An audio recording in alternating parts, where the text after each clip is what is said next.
আসসালামু আলাইকুম, কেমন আছেন সবাই? নিশ্চয়ই সবাই অনেক বেশি ভালো আছেন। আমরাও ভালো আছি আলহামদুলিল্লাহ। তো এটা কিন্তু পহেলা বৈশাখের দিনের একটা ভিডিও ছিল। তো সবাই তো জানেন আমি ব্যস্ততার কারণে ১৯৬৫ সালের ভিডিও আপলোড দিই। তো যাই হোক, ব্যাপার না।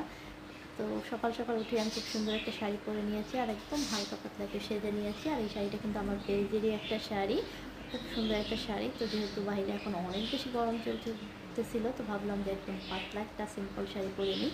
তো এই শাড়িটা পরার পর এত বেশি আরাম লাগতেছিল, মনেই হচ্ছিল না যে কিছু পরেছি, এত বেশি আরামদায়ক ছিল। তো যাই হোক, আসার পর সাপাকে একটা ছেলে আর কি ও পহেলা বৈশাখে একটু আর্ট করেছিল গালের মধ্যে, আর কিছু ওই পহেলা বৈশাখের ইয়া দিয়ে গিয়েছিল পরার জন্য। এইটা একটু জয় বাবা আমাকে পরিয়ে দিচ্ছিল। আর এই তো আমরা এখানে চলে এসেছি রমনা পার্কে। তো অনেক বছর পর রমনা পার্কে আসলাম, দীর্ঘ 7 বছর পর।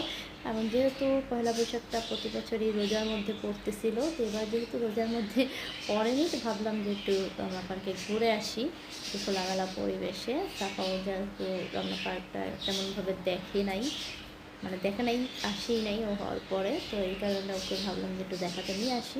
তো ভেবেছিলাম যে অনেক বেশি ভিড় থাকবে, যেহেতু অনেক বছর পর পড়েছে পহেলা বৈশাখটা রোজা ছাড়া। তো এসে দেখি তেমন একটা মানুষ নাই বললেই চলে, যেরকম ভেবেছিলাম সেরকম কিছুই নাই। তো একদম হালকা পাতলা কয়েকটা মানুষ ছিল। আগে যেরকম অনেক জমজমাট ছিল পহেলা বৈশাখ হলে, মানুষ এত বেশি মানুষ মানে পাড়াই দেওয়া যেত না। তো এখন এবার তেমন কোনো মানুষই নেই। তো যাই হোক, আসার পর এটাই ভালো লাগতেছিল যে বেশি মানুষ থাকলে হাঁটা যায় না, আর অতিরিক্ত গরমটাও বেশি বেড়ে যায়। তো এটা ঠিক আছে। আর এসে সাফা কিন্তু খেলাধুলায় ব্যস্ত হয়ে গিয়েছে, ও কী খেয়ে কী খেয়ে উঠবে এটা সেই ভেবে পাচ্ছে না। তো যাই হোক, ওর জন্যই তো আসছি। আর ও কিন্তু চুল টাকু করে দিয়েছিলাম, তো এই কারণে ও হিজাবটা পরে আছে। চুল যতটুকু আছে চলে, কিন্তু না করলেও হয়, কিন্তু ও লজ্জা লাগে, এই কারণে ও খুলবে না, এই গরমের মধ্যেও পরে আছে। তো যাই হোক, অভ্যাস হয়ে যাক।